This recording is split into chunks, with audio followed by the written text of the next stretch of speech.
గాంధీ భవన్ కు కామారెడ్డి పంచాయతీ చేరింది. క్రమశిక్షణ కమిటీ చైర్మన్ మల్లు రవి అధ్యక్షతన సమావేశం జరుగుతోంది. క్రమశిక్షణ కమిటీ ముందు షబ్బీర్ అలీ, గడ్డం చంద్రశేఖర్ రెడ్డి హాజరయ్యారు. కామారెడ్డిలో కొంతకాలంగా రెండు వర్గాల మధ్య తీవ్ర విభేదాలు కొనసాగుతున్నాయి.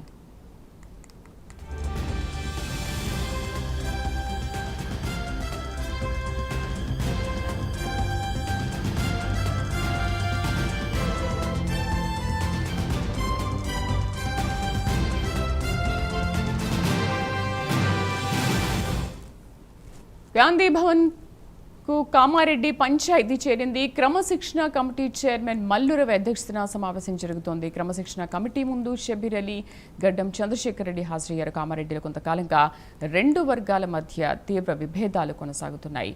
మా కరెస్పాండెంట్ అజీం పూర్తి సమాచారాన్ని లైవ్లో అందిస్తారు. అజీం, అసలు అధ్యక్షతన నిర్వహిస్తున్న సమావేశం వివరాలేంటి? అసలు ఇప్పటికైనా రెండు వర్గాల మధ్య జరుగుతున్న ఆ విభేదాలని తొలగించే అవకాశం ఉందా? ఏం జరగబోతోంది? కామారెడ్డి కాంగ్రెస్ పంచాయతీ చివరి దశకు చేరిందని చెప్పుకోవాలి. కామారెడ్డి కాంగ్రెస్లో సీనియర్ నాయకుడు షబ్బీర్ అలీ వర్సెస్ ప్రస్తుతం టీపీసీసీ జనరల్ సెక్రటరీగా ఉన్నటువంటి గడ్డం చంద్రశేఖర్ రెడ్డి, అలాగే హిందూప్రియకు సంబంధించిన రెండు వర్గాల మధ్య ఏదైతే తీవ్రమైనటువంటి విభేదాలు అక్కడ నెలకొన్నాయి. సో మొదటగా షబ్బీర్ అలీని ఏదైతే విమర్శించారు, సీనియర్ నాయకుడిని చూడకుండా కూడా కొన్ని పదజాలాలు వాడుకుంటూ దూషించారని చెప్పి కూడా గడ్డం చంద్రశేఖర్ రెడ్డిపై తగిన చర్యలు తీసుకోవాలని చెప్పి షబ్బీర్ అలీకి సంబంధించిన వర్గం గాంధీ భవన్లో టీపీసీసీ క్రమశిక్షణ కమిటీకి కంప్లైంట్ ఇవ్వడం జరిగింది. తర్వాత గడ్డం చంద్రశేఖర్ రెడ్డి వర్గం కూడా ఏదైతే గాంధీ భవన్కు చేరుకొని ఏదైతే పార్టీలో పనిచేస్తున్న వారికి సరైన ప్రాధాన్యత ఇవ్వడం లేదు, సపోర్ట్ చేయడం లేదు, సీనియర్ నాయకుడిగా సపోర్ట్ చేయడం లేదు అనుకుంటూ షబ్బీర్ అలీ చేసినటువంటి కొన్ని కామెంట్స్ పై కూడా ఏదైతే గడ్డం చంద్రశేఖర్ రెడ్డికి సంబంధించిన వర్గీయులు కూడా ఏదైతే కంప్లైంట్ ఇవ్వడం జరిగింది. ఇక క్రమశిక్షణ కమిటీ గడ్డం చంద్రశేఖర్ రెడ్డికి షోకాజ్ నోటీసులు జారీ చేసింది. ఆ షోకాజ్ నోటీసులపై గడ్డం చంద్రశేఖర్ రెడ్డి వివరణ కూడా ఇచ్చారు. సో ఇక్కడ వరకు అంతా కరెక్టే జరుగుతొచ్చింది క్రమశిక్షణ కమిటీ ప్రాసెస్ అంతా. కానీ దీని తర్వాత ఏదైతే మాజీ మంత్రి ప్రస్తుతం ప్రభుత్వ సలహాదారుగా ఉన్నటువంటి షబ్బీర్ అలీకి సంబంధించినటువంటి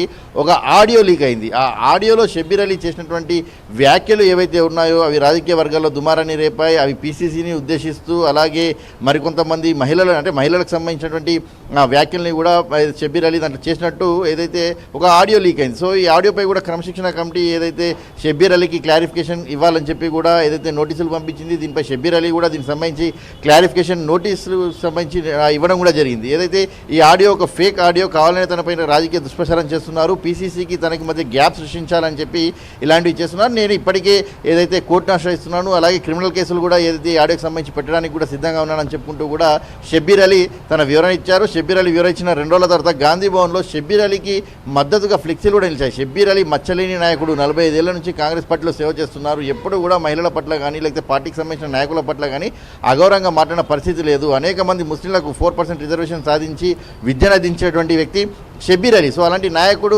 చాలా నిజాయితీగా ఉంటారు. సో అలాంటి నాయకుడిపై మాకు నమ్మకం ఉందనుకుంటూ ఫ్లెక్సీలు కూడా వచ్చాయి. సో షబ్బీర్ అలీకి సంబంధించినటువంటి ఆడియో లీక్పై కావచ్చు, ఏదైతే గడ్డం చంద్రశేఖర్ రెడ్డి చేసినటువంటి వ్యాఖ్యలపై కావచ్చు, పీసీసీ క్రమశిక్షణ కమిటీ ఈరోజు గాంధీ భవన్లో భేటీ అయింది. ఎంపీ అలాగే క్రమశిక్షణ కమిటీ చైర్మన్ మల్లు రవి, సభ్యులు శ్యామ్మోహన్, ఇతరులంతా కలిసి కూడా ఏదైతే గాంధీ భవన్లో ఈ సమావేశంలో పాల్గొన్నారు. సో షబ్బీర్ అలీ ఉదయం 10:30కి ఏదైతే ఈ క్రమశిక్షణ కమిటీ ముందు హాజరయ్యారు. అలాగే గడ్డం చంద్రశేఖర్ రెడ్డి, హిందూప్రియ ఇద్దరు కూడా ఏదైతే క్రమశిక్షణ ముందు కమిటీ ముందు కూడా హాజరవడం జరిగింది.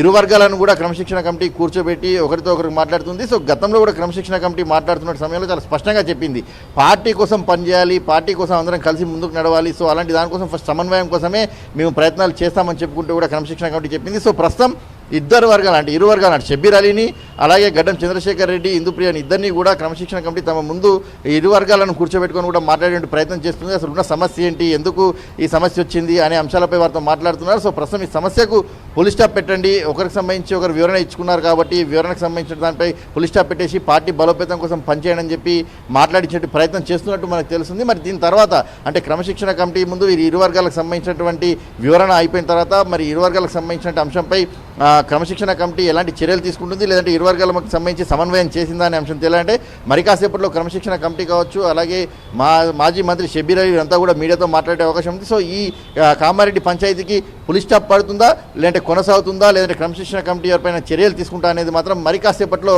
మనకు తెలియనుంది. Sridevi. Right Azeem, thank you.